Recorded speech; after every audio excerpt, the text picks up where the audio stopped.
What's up, everybody? Welcome back to the Jared Williams Show. Today I got a special guest on, Mr. Eddie Barkhurst. How you doing, boss? I'm good, man. You? I'm doing good.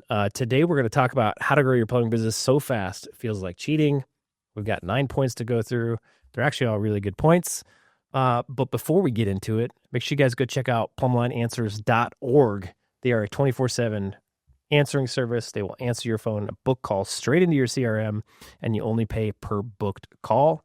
They're freaking awesome. They do a really good job. They have real humans in the U.S. answering the phones, doing it very well, super high booking rate. So if you're spending money on marketing and you can't get to the phone, it's after hours, your CSR is booked, you're in a crawl space, whatever the circumstance, they can answer it, pick it up, book the job, and get you more work. Take better advantage of your marketing spend. If you say you heard about them from Jared Williams or the Wealthy Plumber, you get 1 week of free book calls. So go check them out. PlumbLineAnswers.org. Bam. We use them in all our companies. They're awesome. Okay. Topic today is how to grow your plumbing business so fast it feels like cheating. I've got 9 topics that we can cover. I just want to say before we get into it, everybody wants to grow their plumbing business really fast, which is fine, but you can grow fast and messy. You can grow fast and not messy. At the end of the day, like, what does growing fast really mean? I suppose that's subjective. Like if I grow a $5 million company with 5% profit, or in a 2-year time frame, or somebody else next to me grows a $3 million company with $1 million or 30% profit, $1 million. And what would you rather do? In our opinion, the 30% profit is a whole lot better than the 5 million, but I guess I don't know what somebody's goal might be. I want to have this number of techs on the road, or I want to have this much in revenue. Like, why are you doing it if it's not net profit? Like, that should be the goal, I would guess. No. Yeah. Top line revenue doesn't mean jack diddly. I mean, it sounds impressive if you just say, dude, we did $5 million last year. Yeah. Oh, sick. Sweet. How much of that did you get to keep? Please don't ask that question. That's the We did $5 million. Yeah. Dude, we did $5 million. It was awesome. Right. Who cares? Why does it matter? Right. Yeah. I feel like the whole industry as a whole has, good night, that's a tight lid.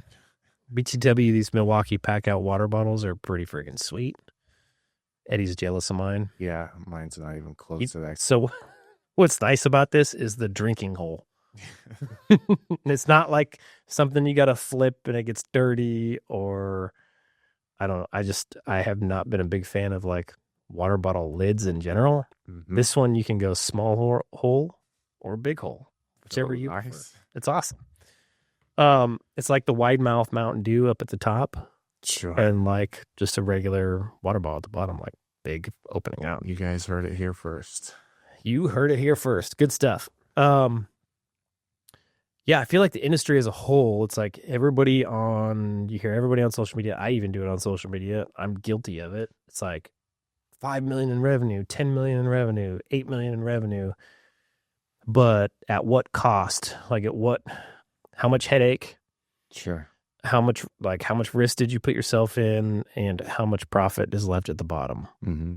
And nobody really talks about that. Yeah. Were you fighting every single day to get that kind of revenue, and it was just monumental amounts of stress, and couldn't sleep, and your relationship with your old lady went to garbage, but you did that much in revenue? Or did you do less and take more home, and it was a smoother ride? Yes. I'll take the latter. Yeah. Every day. So we've done both. Mm-hmm. So I can speak from experience. Like we've done, like at Prospector, we did 5.2 million at 18% net 1 year. And then we did, I think the next year we did like 22% net, still right around 5 million. I think we did 4.8 million, 18%. 5.2 million at 22%. That was way better, like way more worth it. And then just before we sold when we sold the business Good night. That was like almost a year and a half ago. Yeah. That's crazy. So at the end, if I were to pull my very last P&L from the day we sold it, 365 days in the past, it was like 5.5 million, but it was somewhere around like 28% net. And we were hitting like those last like 4 or 5 months, we were hitting anywhere from 25 to, there was 1 month we were sitting at 42% net. Like we had, the month was a record month, but it was also a record month profit wise. Yeah. Which was super cool to see. And we actually did that with one less person. Mm-hmm. So we had more revenue, which is pointless, but we had higher net profit percentages with one less person. And that was just like getting an understanding of like how the whole thing actually is supposed to work. Because like when I first grew it, we grew it really fast. Mm-hmm. But then I brought you in and it was just a giant mess. And you basically had to clean up the mess. Yeah. Like you had to clean up the mess of like the day-to-day ops and the culture and like managing the people. And then I had to go clean up the mess of, oh shit, I actually got to understand like how this thing makes money now. Like it's bringing in lots of revenue, but none of it's going to the bottom in net profit. Mm-hmm. And so how do we get it to that point? And luckily we figured it out. And I think we did super well with it. And I'm excited for the new business because I think we're going to be even better at it. Mm-hmm. It's actually pretty cool.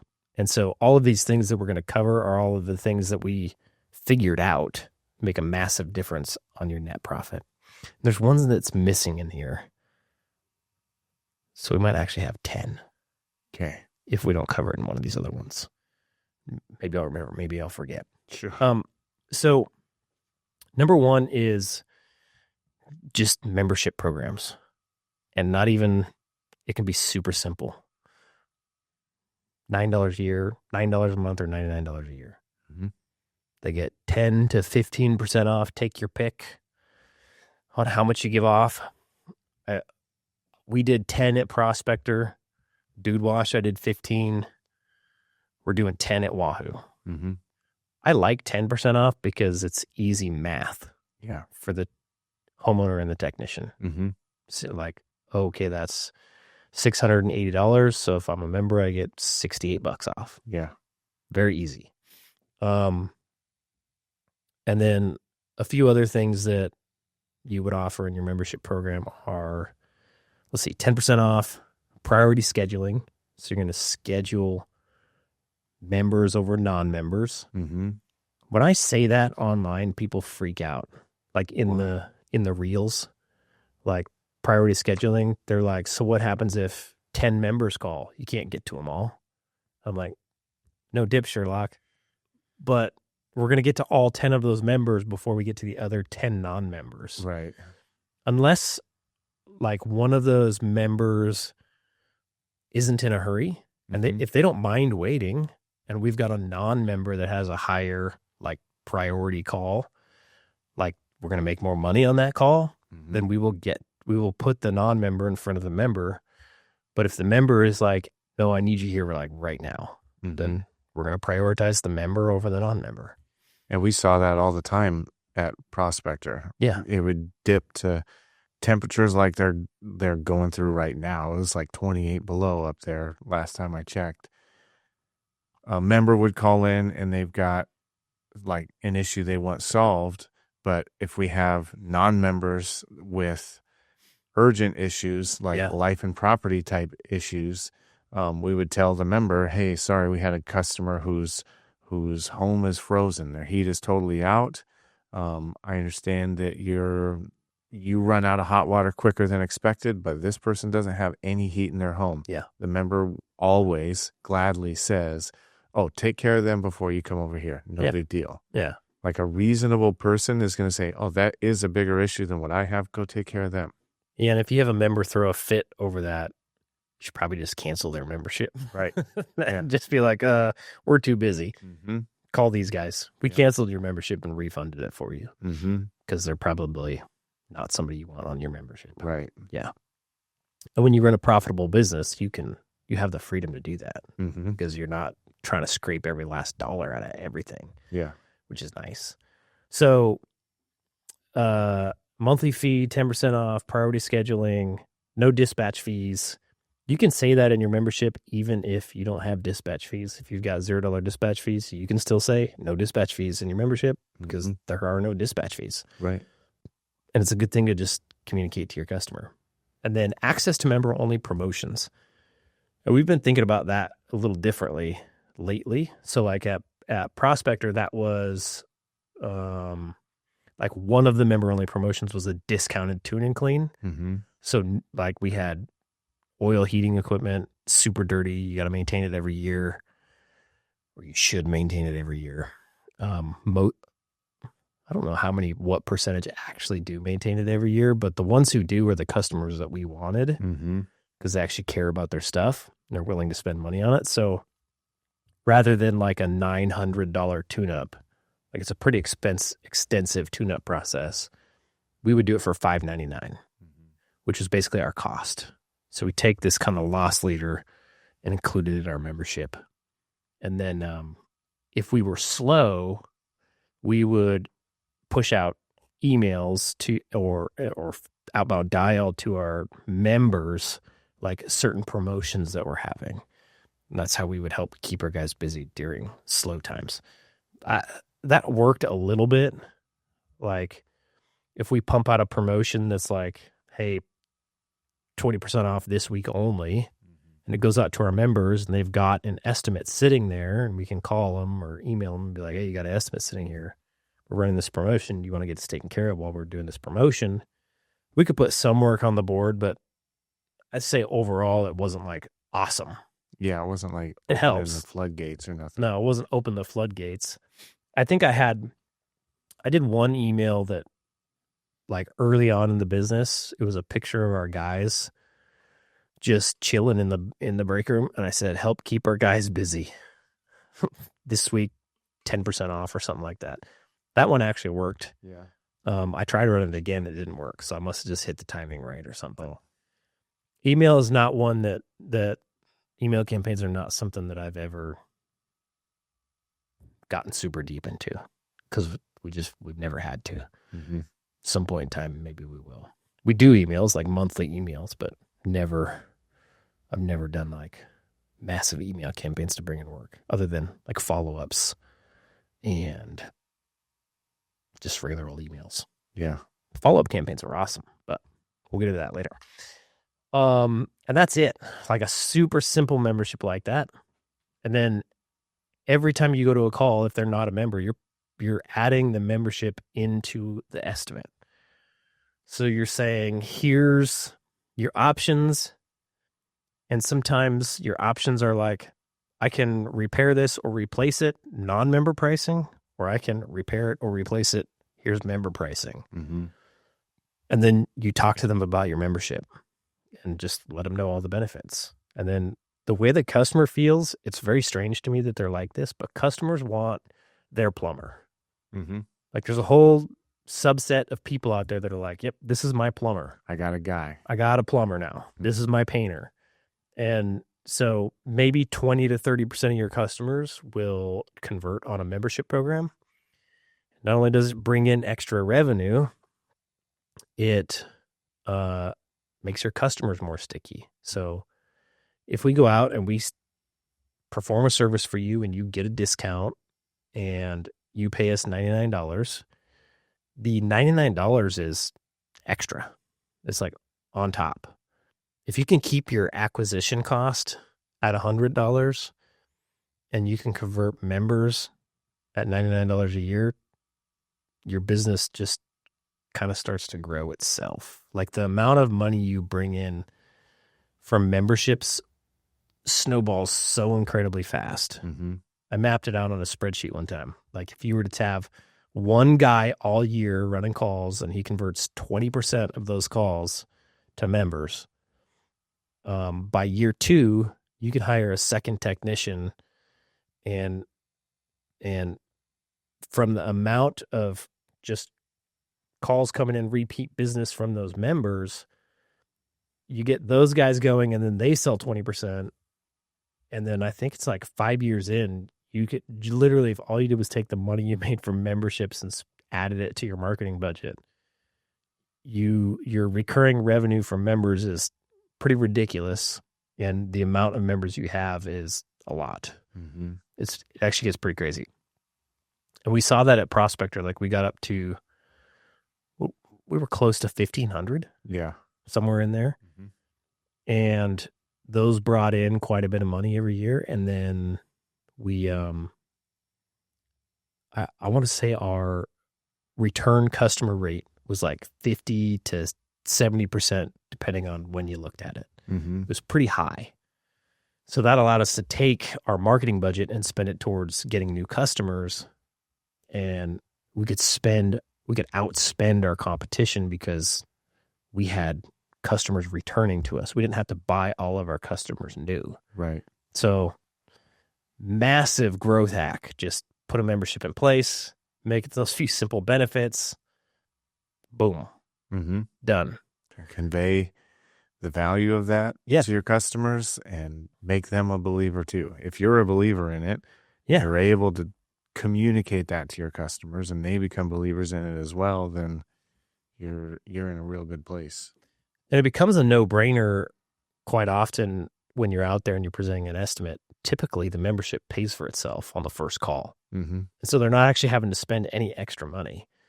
And so, like, if they're going to call you every year, like if they have an older home especially, or if they have something that needs annual maintenance, the membership basically pays for itself. Mm-hmm. And you don't, like when you're setting up your pricing, if you're going to give 10% off your membership, you just jack up your prices 10% so that you can discount 10%. Mm-hmm. It's actually, I think you have to actually jack up prices like 12.5% or something silly like that in order for it to come out even at the end. But, yeah, cheat code. Man, I like memberships. They're cool. Mm-hmm. One thing that I get all the time, like when I talk about this on like social media, like reels, like shorts, I get a gazillion messages on like, how do I actually pull that off? And I think what they don't understand is that if you just get on the right software, like Service Titan or even House Call Pro, I believe, it'll run the membership for you. Mm-hmm. Like you go in there, it has memberships built into the software. You just have to tell it how you want it designed and laid out. And it'll do all the billing and tracking and discounting and all that stuff for you. Mm-hmm. You don't have to think about it. I would just go get on Service Titan. BT dubs. Yeah. I've seen the inside of House Call Pro. I've extensively used Service Titan. I've used other softwares. Service Titan's the best. For the money you spend on it, it's the best. Cool. Anything to add? No, not really. I think we covered it. Okay, just do it. Number 2 is optimize pricing and develop a comprehensive price book. We are in the middle of that right now. We are in the middle of that right now. We kind of talked about it last week, pretty deep, but we like our pricing. We used to take, this is the easiest way to price, is just to take all your expenses and say, okay, each guy's going to work 2,000 hours a year. He's going to bill out 55% of his time. So what's my hourly rate? And then markup materials 100%. Mm-hmm. That's probably the easiest way, and we used to price like that, and we made a lot of money pricing like that. Mm-hmm. But it leaves a lot of money on the table because it's too simple. It's too black and white. Yeah. The reality is that pricing and making money isn't that black and white.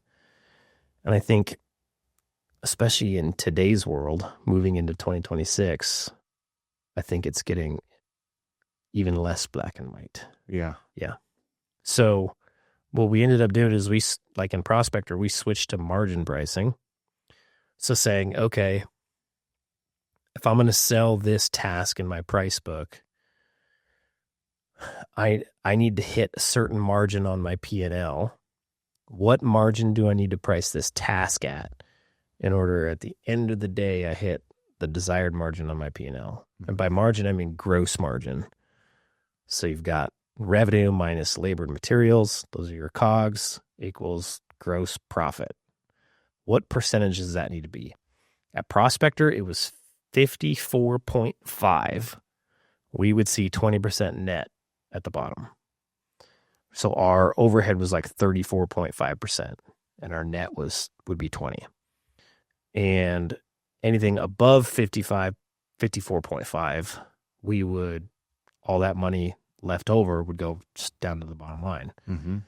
So if you could, what's crazy about that, like when you start pricing on that and then you start realizing what you can do to keep your materials and your labor lower by being more efficient, then you can raise that gross profit margin. And if you raise your gross profit margin 1%, it's typically equal to like a 10% increase on your bottom line. So if I'm at 10% net profit, let's say it's 10 grand, and then I get 1% more to drop down, Mm-hmm. I get another $1,000 on my bottom line.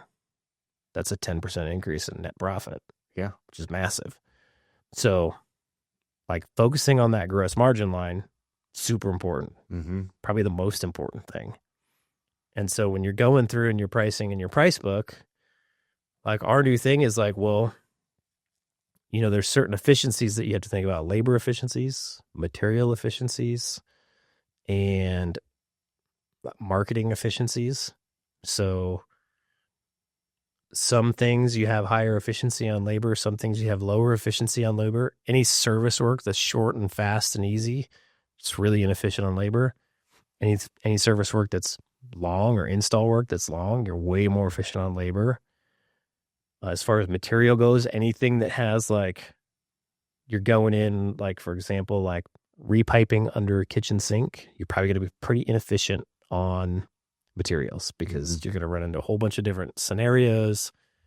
And sometimes you're going to use this. A lot of fittings with you. Sometimes you're going to use this, and sometimes you're going to go to the store and a basket strainer is $10. Sometimes you're going to be at Home Depot and your only option is a $30 basket strainer. Mm-hmm. But rather than be super inefficient with your labor, you're just going to buy the $30 basket strainer. And so your material efficiency is harder to like achieve 100% efficiency on that.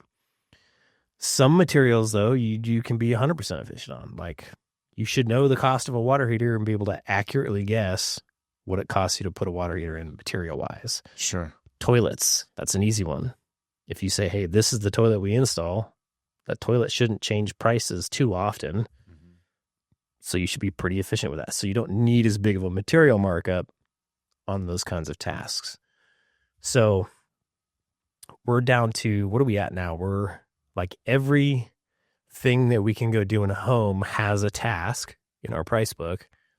And then we have 4 different pricing, I don't know what to call them.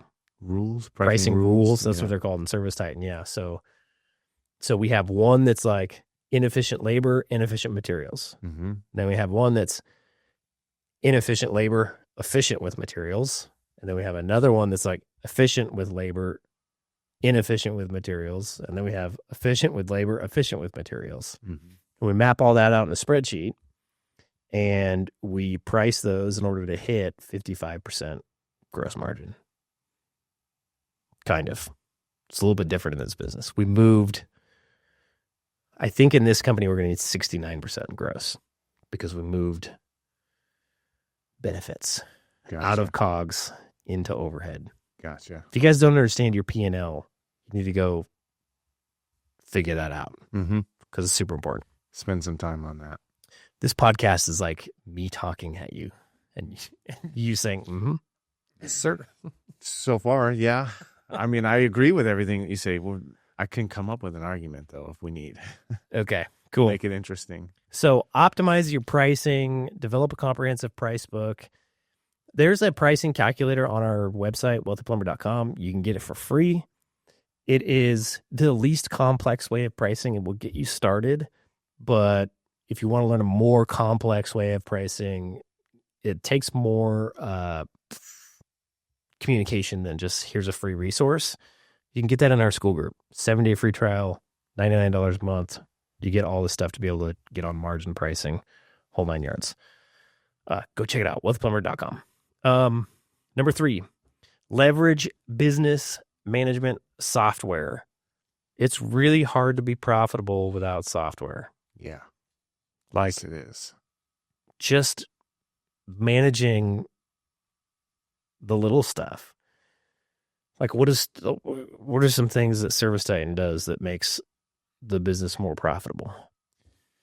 Well, keeping track of your customers and the records that of what you've done for your customers.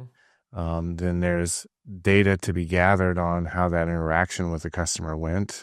We do that through forms inside ServiceTitan. So when the technician's done with a job, they call the CSR, and the CSR asks them a few questions that gather the information that we need to determine, like, ideally, how do I say this? Like, if everything goes right, then, I mean, good, but also those are not the ones we really care about. Those ones are a bit more irrelevant. The ones that go right, that the tech followed our standards and did everything that we ask, those ones are irrelevant as far as data gathering goes. The ones that didn't go right, like a customer didn't accept an estimate on that, we want to know why. What went on where the customer didn't accept an estimate. And so then the way that the tech communicates that to the CSR, and the CSR fills out that form, and then it can auto tag that job, and we can go back afterwards and look at that job and say, okay, this is what went on that one. What information can we learn from that? And a lot of times it's maybe an objection, or an objection that has to do with the estimates written is a big one. So then we pull that guy in and we talk about that, maybe on Monday morning meeting or Thursday training, and say, okay, this is how to better write options for the customer so that they have a better choice, and they then decide what happens at their house. Yep. I've used software. It's like, we can create a system for how we do our business, and the software is the system. Like, we can say, okay, here's our system, and then the software like makes that system happen, plus tracks the system the entire way through, so that at the back end you have really good data you can look at. So you can know with a click of a button, like, what's my conversion rate? What's my average ticket? What was our revenue for the month? What was our gross profit on these jobs? The whole 9 yards. Very eye-opening. Yeah. So it's like, okay, we have a system. It allows us to put a system in place, holds people accountable to the system to an extent, and then gives you the data at the end of it. And I don't know, like, without a price book, without the ability to, like, can you imagine running everything on paper and going, hey, let's do some follow-up on our unsold estimates. Okay, here's our stack of estimates we gave. Let's flip through until we find the unsold ones. Like, software does all that for you. And then you can send out an email campaign or create a follow-up list and call through it. So definitely helps you streamline and track so that you can be profitable.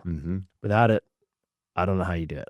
I don't know how guys on House Call Pro or Jobber or anything like that, I don't know how they run a profitable business, because they don't have the data that ServiceTitan will give you. Okay, number 4, improve billable efficiency.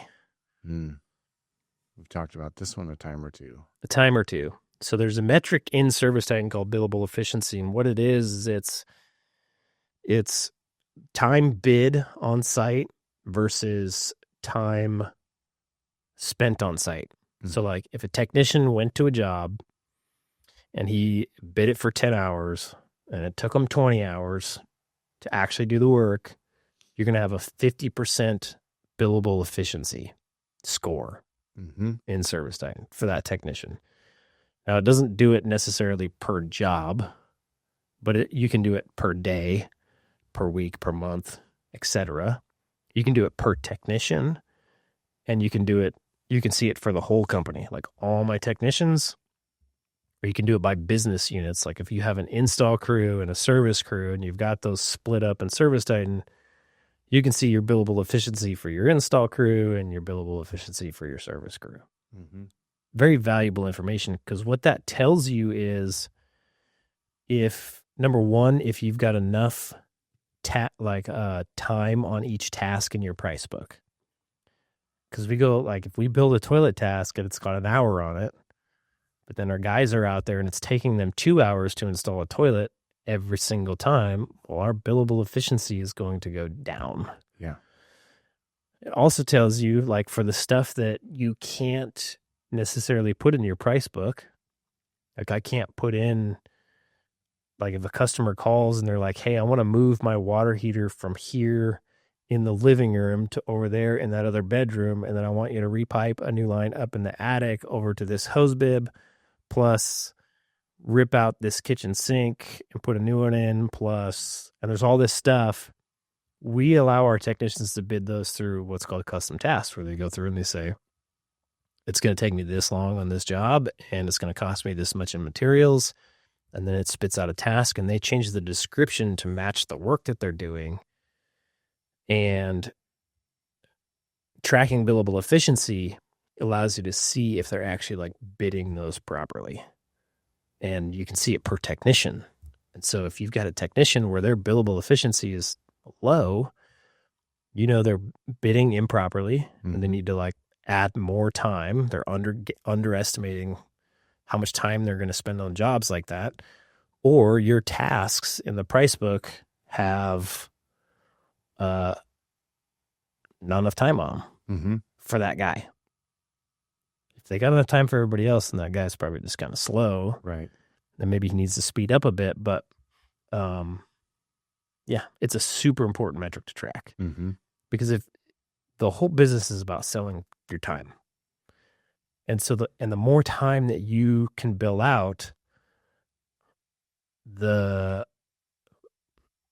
like your hourly rate is a useless metric, in that we go figure our hourly rate based on an efficiency rating. And we say, okay, this is going to be my hourly rate now, because I'm suspecting we're going to be 55% efficient. Well, if you're only 45% efficient, your hourly rate is too low. Right. If you're 80% efficient, your hourly rate is technically too high. You could actually sell it cheaper and still make your margin, which in my mind, I used to think just be more expensive. If you're selling it, you're selling it. But now I'm of the belief, I guess it depends on your goals, but for us specifically, I want to be as cheap as I can with the highest profit I can and be as efficient as I can so that I can take as much market share as humanly possible. That's my goal. Yeah. If you're just one truck chucking it and you just want to keep yourself busy, go be massively expensive. That would be my suggestion. Like, just see how hot, like, if you start getting too busy, raise prices and get less busy. Demand pricing, it's called. Yep. So it depends on your goals. If it's just you and two other guys, just be expensive. You and three other guys, just be expensive. Sure. Like, it's just easier. But yeah, watching that billable efficiency can change your company massively. Yeah. When we first started looking at that, what was our billable efficiency? Oh man, it was painfully low. I don't remember the super number. Low. But it was painfully low. Yeah. And billable efficiency, like, from my experience, you need to be 80 to 100%. For us, when we were low, like, this is time bid versus time on site. Another metric you should track is global efficiency. Yeah. Which is, our guys worked this long and they build out this much time. You work 42 hours this week and you build 10. Yeah. Great. You're at less than 25% efficiency globally. Now, they might have, typically what you find is their billable efficiency is really low. So if you had a technician that was 25% efficient one week, one of two things happened. You either didn't keep them busy enough, like didn't give them enough calls to run, or they spent the entire week underbidding and spending way longer than what they bid on jobs. Yeah. One of the two. So you got to find out which one happened and then go fix it. So it's a great metric to track. Anything else on that? No, I think we pretty well covered that too. Billable efficiency is one that like is incredibly, looking at it from my perspective, is incredibly frustrating to see it low. Yeah. Incredibly frustrating, especially on the weeks where we have lots of calls come in and you see a guy just burn through them. Man, Oh, that sucks. that's so frustrating because like we want to get to these customers. It's a busy week. We've got 8 technicians. We want to send a technician to every one of these. It's the CSR's job to kind of triage and pick the right tech for the call as best they can.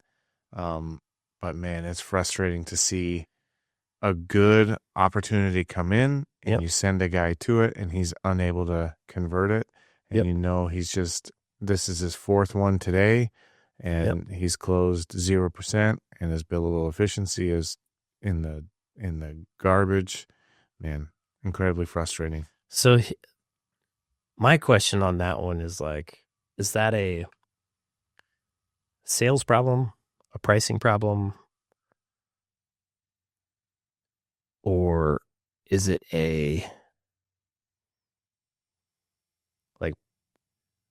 I used to hate sales. I used to think sales is worthless. It's stupid. We don't need it. We should just be able to market and do a good job and people hire us because we're awesome. And then I kind of like, once you realize like, okay, well, we can't be $100 an hour and we're probably going to be more expensive than what people actually like think that we need to be to run our business, especially if we want to run a good business and do good quality.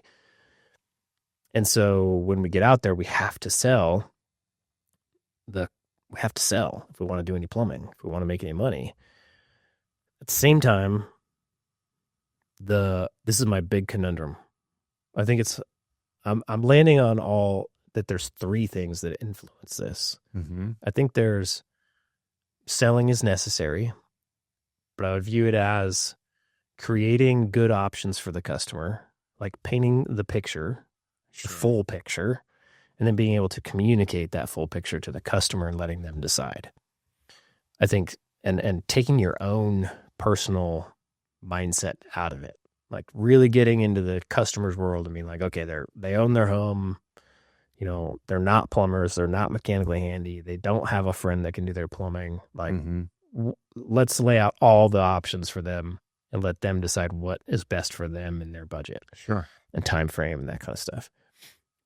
And then just being able to communicate that. Like, I think communication is where the sales comes in. But then the pricing matters as far as conversion rates go. Of course. If I was $1 million an hour and I went out to your house, it doesn't matter how good I communicated or how good I was at sales. I ain't selling nothing to you. No. My conversion rate's going to be 0 because I'm going to be like, okay, well, we got this. We can redo this toilet.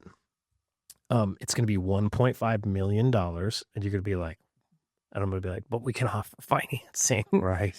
Oh, wait, but you're not going to get approved. I didn't tell you about the membership yet. Yeah. So hang in there. Yeah, exactly. You get a discount. So now it's $1.5 million. You save $150,000. Isn't that awesome? Like, it's just not going to work. Right.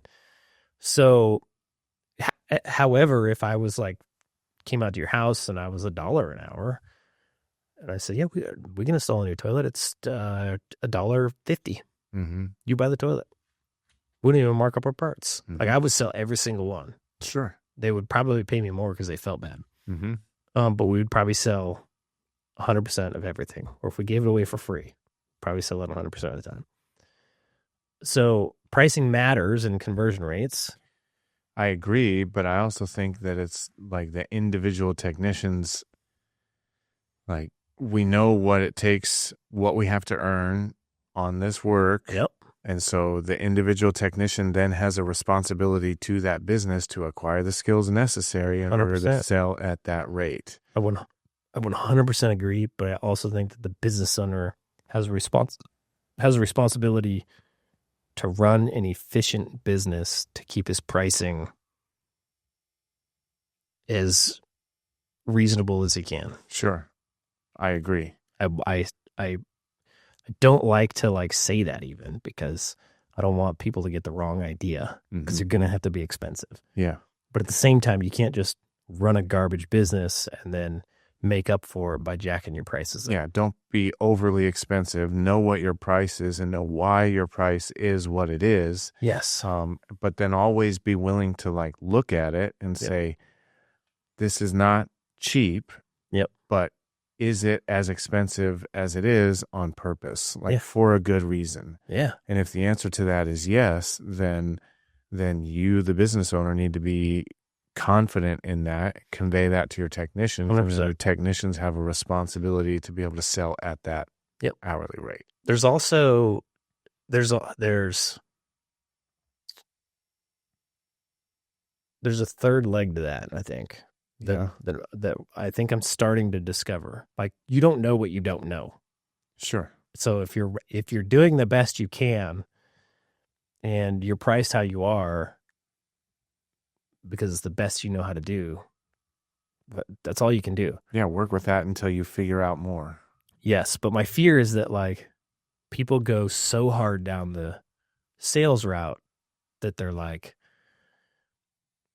that it just gets a little ridiculous. Yeah. At times. Right. And I think maybe I've seen business owners be too cheap and not worry enough about sales. I've seen business owners get expensive and then realize they need sales, and they're running kind of an inefficient business. So maybe they're a little bit more than they actually need to be if they would just fix their efficiency. And instead of fixing their efficiency, they push real hard into sales. Sure. And then you have a really hard time finding guys because we're plumbers. We don't generally communicate that well. We're not very good at sales. We don't typically like that kind of stuff. Mm-hmm. And then they just kind of sit on the struggle bus because of that. Yeah. And yeah, I think that's terrible. But then I think there's like a third leg to this that we're kind of starting to figure out now, is that your marketing plays a big factor in that. Mm-hmm. So like we've been digging into like the $99 drain clean, and before I would tell you, hell no, I'm not doing that. But I've seen numbers from some of these other contractors that are running these really aggressive offers. Like goes back to Hormozy's book, offer so good they feel stupid saying no. Mm-hmm. What that does is it lowers your marketing cost dramatically, where you might pay $300 to book a call. Now you're only paying $60 to book a call. Sure. Well, now we can offer that service much cheaper because our marketing costs are much lower. We could take marketing costs from 15% of our company all the way down to 4%. We could lose 11% out of our gross profit. This is an area that I know so little about. Like you've pitched these crazy offers to me, and I'm just like, dude, you just trust it. It sounds terrible on the face of it, Yeah. and I want to push back against it, but then at the same time, like I just need to defer to your research and your expertise on that, because it just sounds insane. Like it sounds like a $99 drain clean when I think back about the drain cleans that we've gone to, and the trouble that we've had and the price that we've charged the customer for it. And I know we went way over time on that, and I'm just like, there's no way. Like just immediately on the face of it, it sounds terrible. So think about this. I've put all this in a spreadsheet on the drain clean before, but so let's just say company wide, if we got our marketing down to 4% instead of 15%, and so that's 11%. So our gross profit on our P&L could go down 11%. So where we needed 69%, now we can be 58%. Mm-hmm. So if you take the cost of a service, let's say it's 2 hours and it costs you $60 per hour for the labor, and you're selling $200 in materials, you're at a $320 cost. Okay. Mm-hmm. So $320 at a 69% margin, that is divided by 0.31. That's $1,032 to hit the gross margin you need. That's how much you have to charge for that service. Mm-hmm. If you get down to a 58%, That is 4.42 divided by 0.42, 761. Which one's going to be easier to sell? That's quite a difference. So if you can run really efficient marketing, I've never thought of have thought of marketing as being efficient, but not in the sense of running like a loss leader or things like that to increase, like to lower cost of acquiring a customer at a loss per se, or break even. Mm-hmm. Like some of these things, like when we map them out in a spreadsheet, we might be just breaking even on this particular service, but then we gain a customer. Which to me, like, I'm a very black and white person. That is a loss in my mind. Like, so, I'm not here to break even. I'm here to make money. So every job needs to make money. So I ran the numbers, like take the $99 drain clean thing, for example. We run a $99 drain clean. If we can get $60 booked calls, mm-hmm.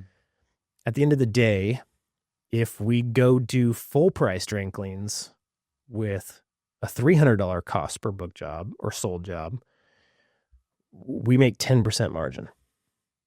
We can't run our companies off that. Mm-hmm. If we do a $99 drain clean and dramatically reduce the marketing cost, we make negative 10% margin. We can't run our business off of either of those. No. However, with the reduced marketing cost of a $99 drain clean, if we can upsell 12% of those to a jetting service, all of a sudden we make 70% margin. Or I think it was 60% margin. Mm-hmm. Whereas if we upsell 12% of those on a full price jetting job, we go from 10% margin to like 12% margin. So by going to the $99 drain clean and getting the reduced marketing cost, you actually are able to achieve the margin you need to achieve to run your business. Whereas the other way, like pay-per-click, the cost is just too high. Mm-hmm. You just can't do it. It's impossible. Which is interesting. I never looked into those numbers and never thought it was even worth the time to look into those numbers. So when you showed me those, it was very interesting. However, from my perspective now, I have a responsibility of, when I send a guy out into the field to do that $99 drain clean, there's a very specific set of rules or conditions to follow. Kind of. And if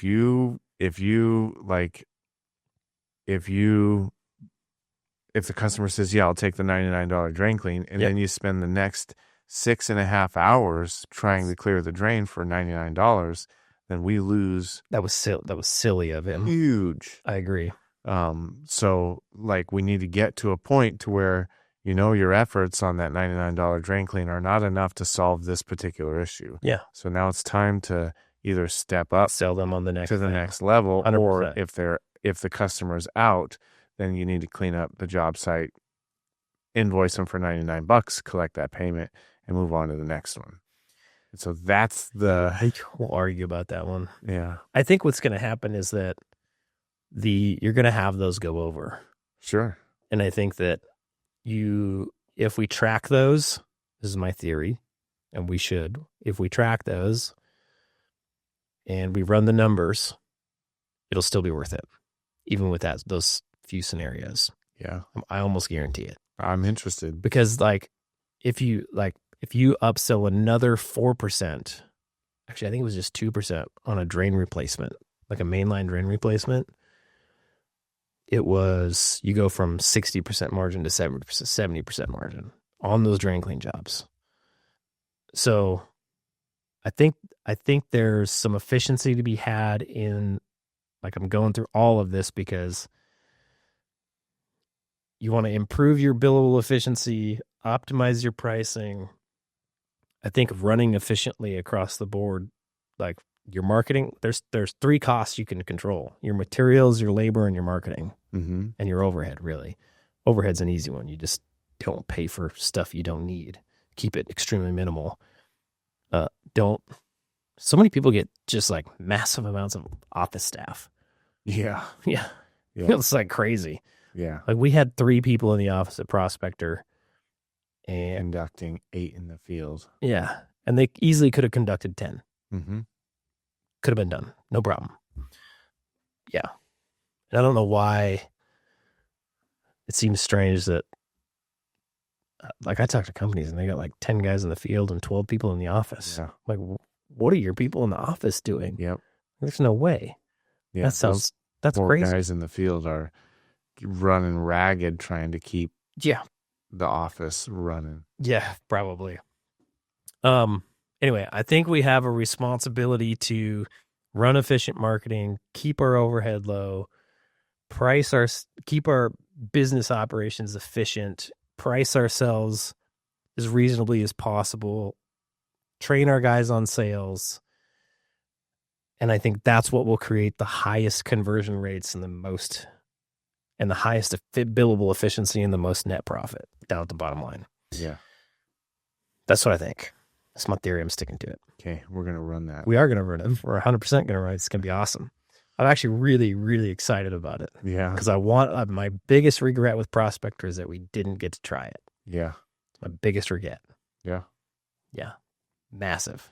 I bet we could have fired 2 people, lowered rates, ran more efficient, and made the same amount of money bottom line. Yeah. And with way less headache. With way less headache Mm-hmm. and much happier customers. Yep. And I wish I would have done that. Yeah. But we sold it. So we get to try it down here. We can try it down here. The upside down here is way bigger. So it'll be cool. I've been waiting a long time to try that. A year and a half now. Yeah. So then you have upsells. So I think people upsells are great. Upsells, if you've got a multi-department company, like you've got plumbing, HVAC, electrical, there's cross sells. And then there's also downsells that most people, I think, forget about. Like if I go out to your house and I give you 3 options, a good upsell would be like, here's this middle option. This is the one I recommend. Here's why, based on our conversation. Mm-hmm. And the customer's like, hell yeah. And let's say I'm I don't know, putting in a water heater. Good upsell would be, okay, we also offer this with an extended warranty for an extra $40 or $50 or whatever it costs. That'd be a good upsell. However, if you're like, hey, let's say you give them a good, better, best water heater option, and you're like, this better water heater option, I think, fits your needs. And they're like, no. Well, okay, how about this lower tier water heater option? Okay, well, what if we sell you the water heater without the expansion tank and a new valve and new piping? That would get your cost down to this. Mm-hmm. And you can downsell that customer. A good cross-sell, like we did this all the time at Prospector, we go there for a plumbing call, and you say, when was the last time you had your boiler tuned? Yeah.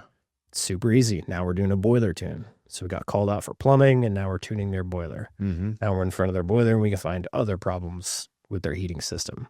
So those are super important. Training your guys on those is important. Yeah. Just guys don't naturally do that. No, they don't. They're very broke fix mindset. You have to teach them to be more holistic, mm-hmm.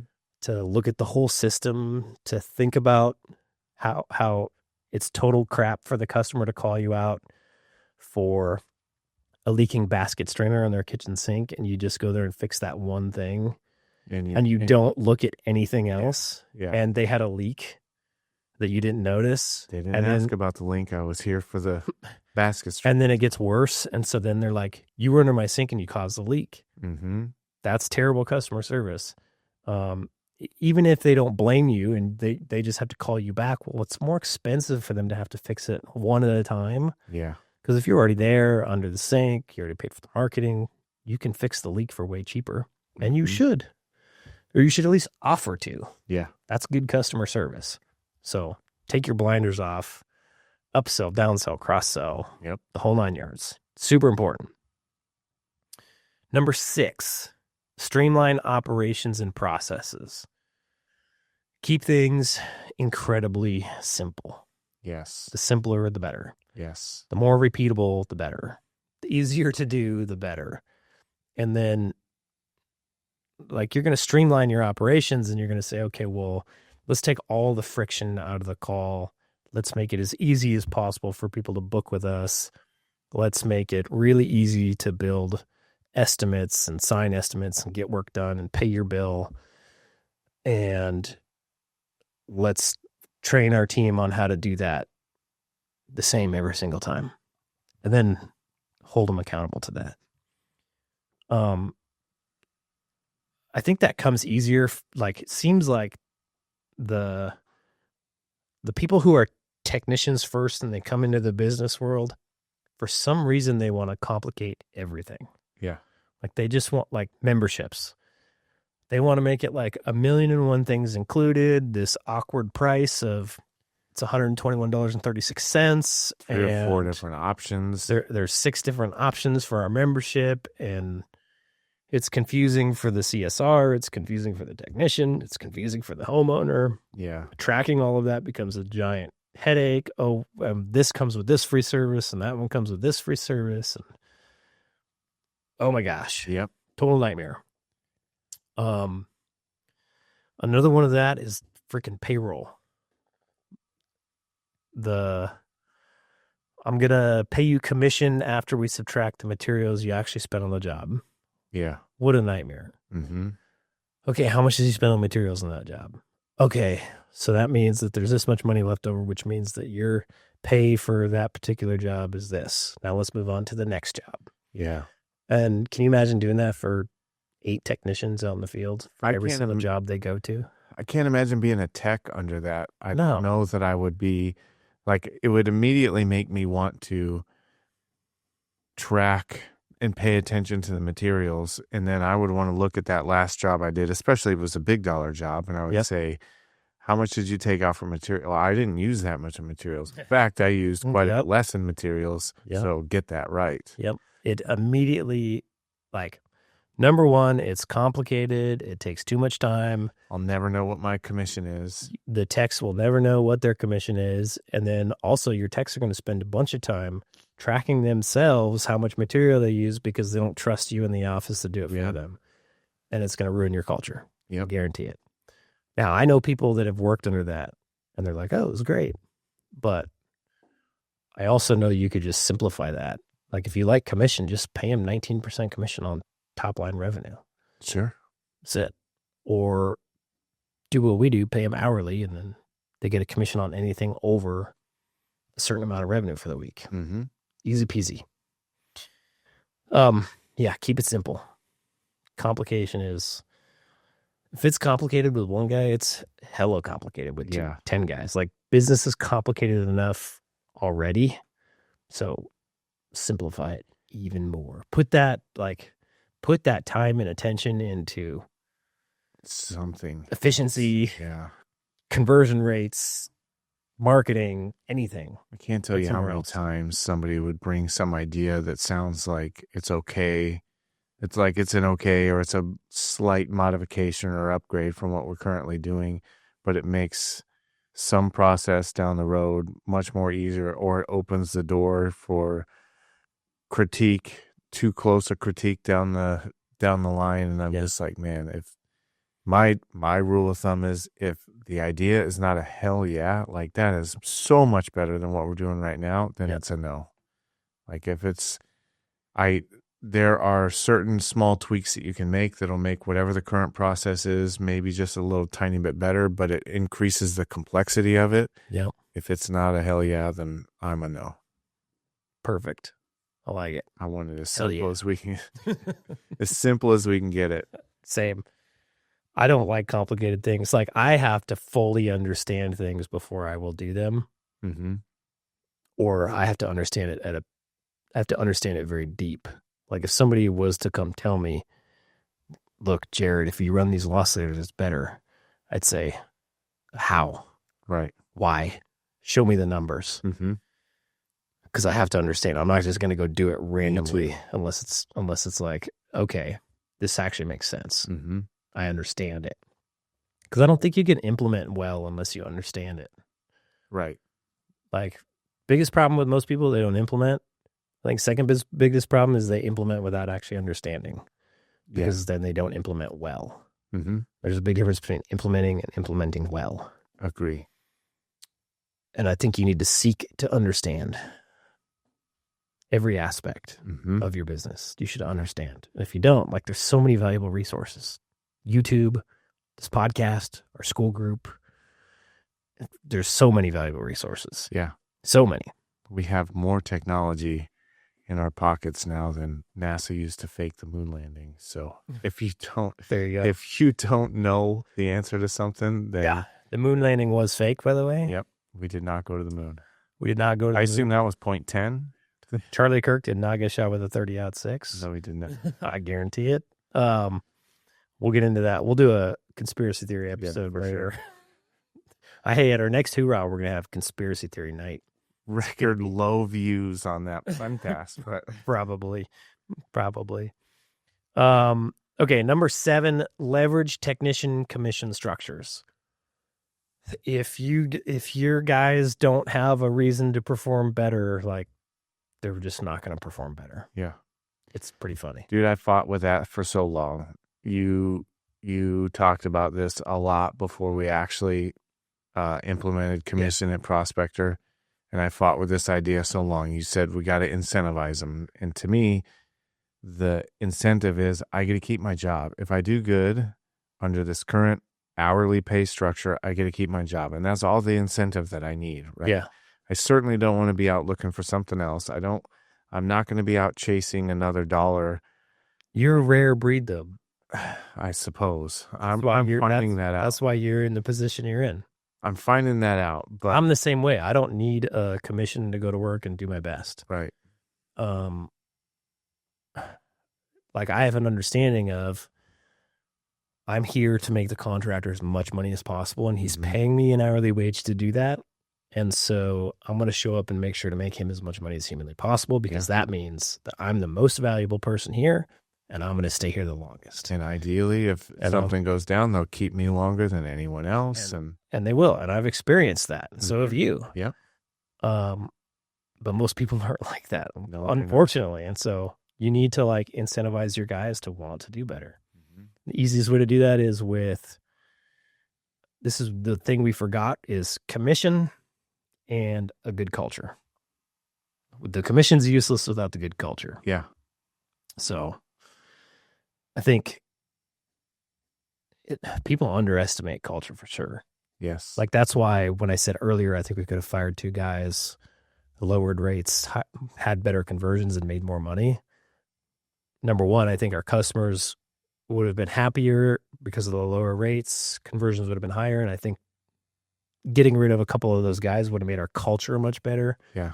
And the other dudes would have outperformed massively. That's an experiment that I wish I would have been able to witness. The reality is we were too scared. Yeah. Yeah. A bunch of baby business owners didn't know what we were doing. Mm-hmm. I won't do that again. Yeah. Never again.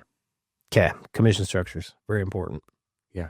Culture. As soon as we implemented the commission structure, like, the guys immediately knew, oh shit, the more I do, the better I do out in the field, the better it is for my paycheck, which, like, is what we wanted. That was the intent. We had to explain it a little bit. Like, we had to get them to admit that they actually wanted to make more money. Why was that so hard? Because there's some sort of virtue in saying out loud, money isn't everything. Money is not everything. They didn't believe that inside, but they said it. There's some sort of virtue signal that goes out to everyone when you say money's not the most important. I think that's a true statement.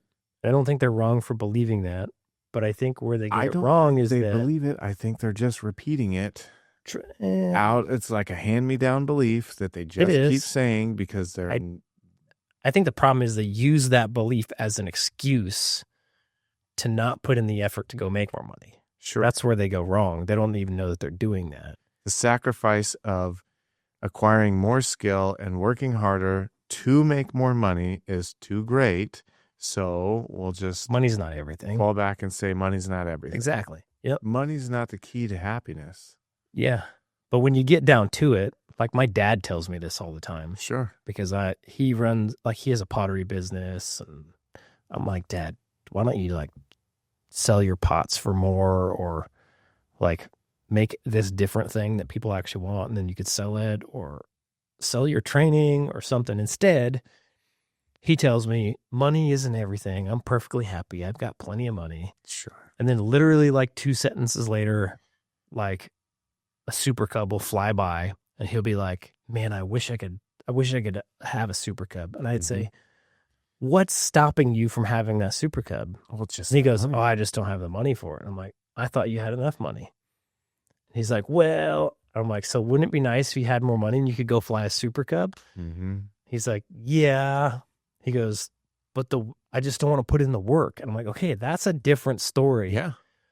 If you look at the super cub and you go, I would like to fly that, but I do not want to put in the work to get the money to be able to do that. It's not worth it. Yeah. That's at least honest. So then what you're really like, if we're going to go back and make that statement accurate, it's, I don't want to work that hard. Yes. But what's funny is like, you can break through that belief with your technicians if you find out things that they want that money will solve. Mm-hmm. And you just have to like, oh, cool, you actually really want this thing. Well, guess what?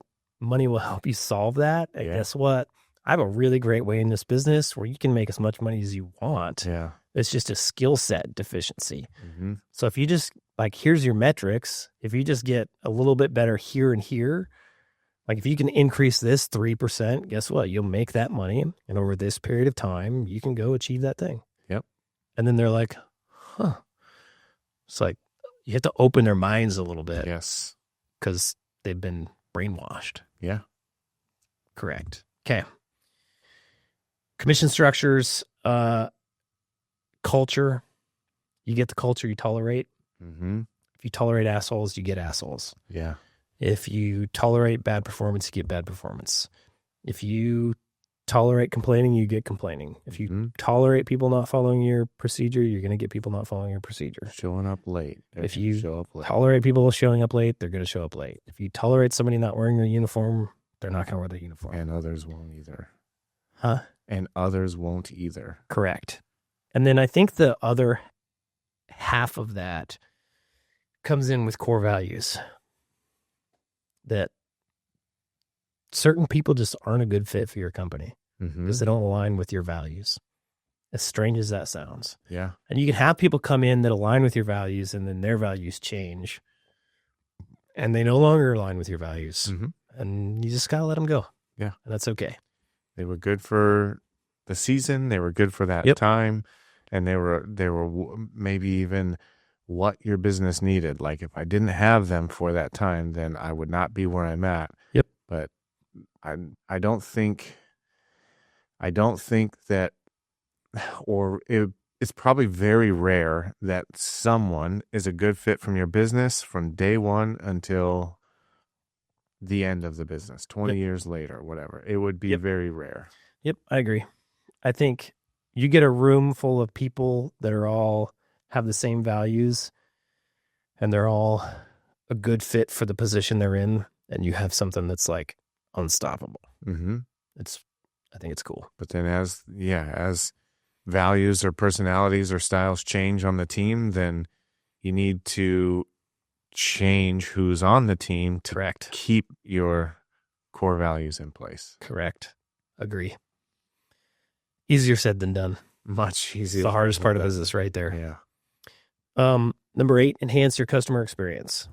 So what can you do? Like you should be calling your company or filling out the form on your website and seeing what the experience is from your customer's viewpoint, going and reading your reviews and seeing what your customers are saying.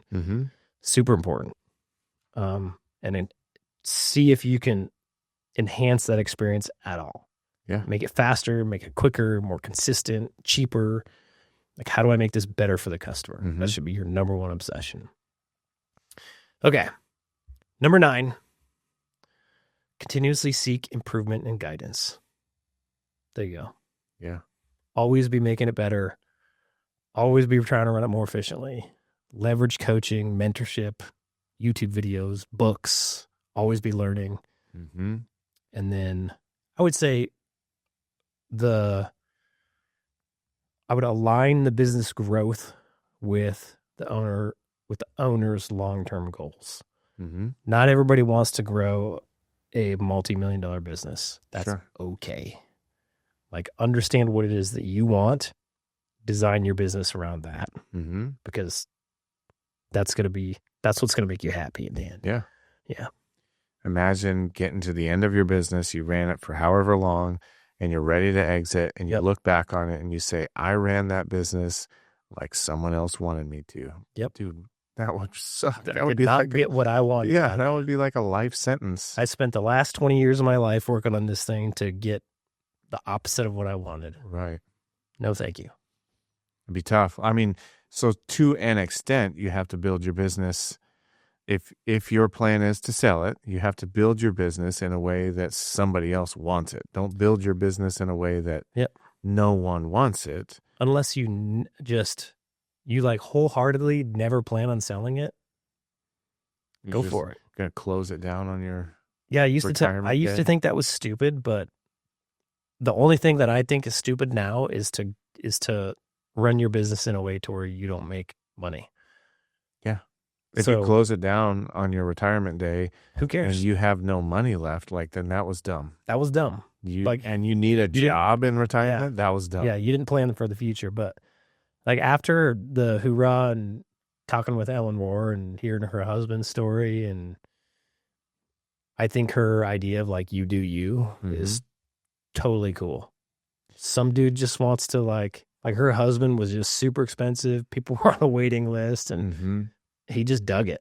Sure. And he did just fine for himself. However, I do think at the end of my life, if you could see like this, Eddie, this is your life and this is what you made of it. However, I want to show you this other video of what you could have been if you would have realized your full potential. Like that would be the worst thing I could see in my last few minutes. Yeah. You were capable of so much more. I think that's your personality though. Probably. And I think everyone should. I don't know that everybody feels that way. No, I really don't.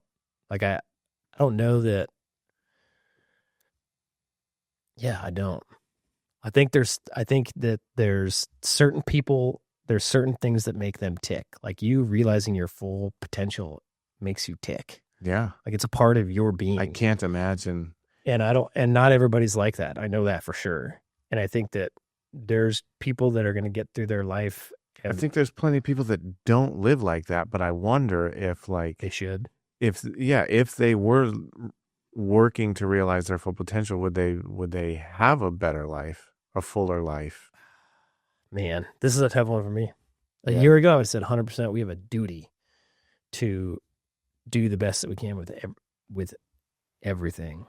I'm kind of like going backwards on that. Oh, I feel like I have a duty to do certain things, and like I have desires and skill sets for a reason, and I think it's a God-given thing.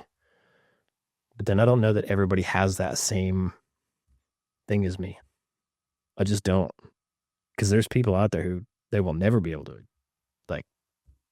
There's people out there who just don't have it in them to own a business.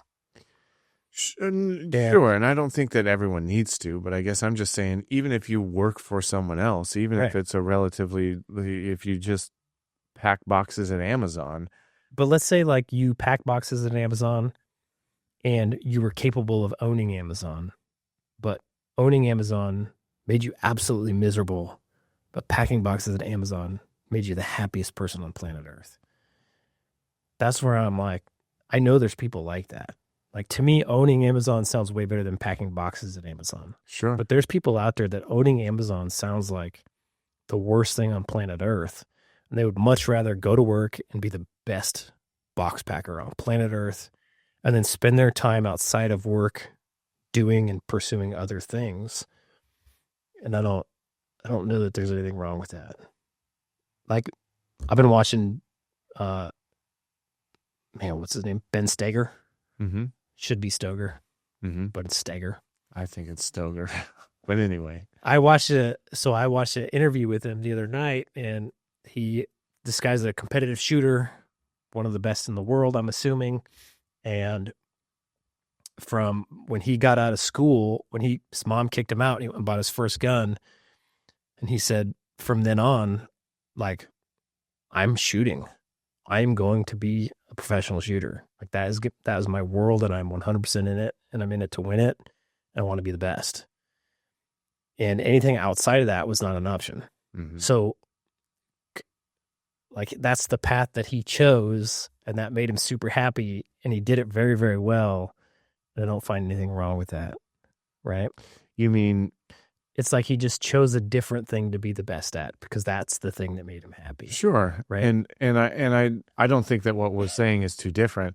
I think that he's working to realize his full potential on that. Whatever it is that you choose to do, then you should work to realize your full potential on that. I'm not saying that if you want to be, but then how do you choose best competitive shooter, but you could be the CEO of Amazon, then give up shooting and pursue. I'm not saying that. I think that like if you're, so we're going to change this channel into a shooting channel. Yes. And we're just going to shoot every day. Yep. Because I think that'd be dope. Come with us on that journey. I'm a terrible shooter, and I'll be a terrible shooter. And I hope you guys love watching me screw it up.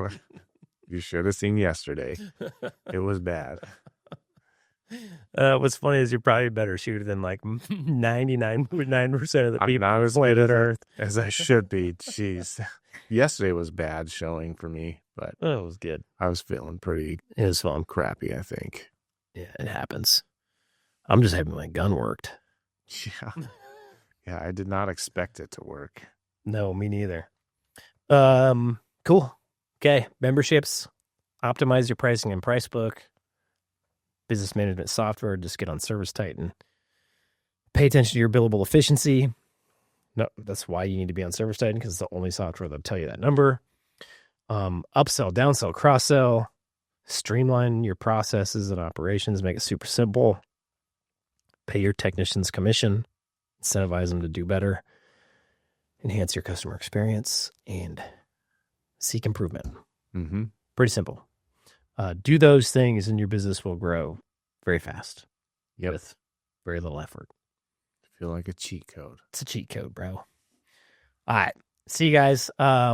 Make sure to go check out our website, wealthyplumber.com. There's a big button on there that says join school group. Click on it. Check out our school group. 7-day free trial.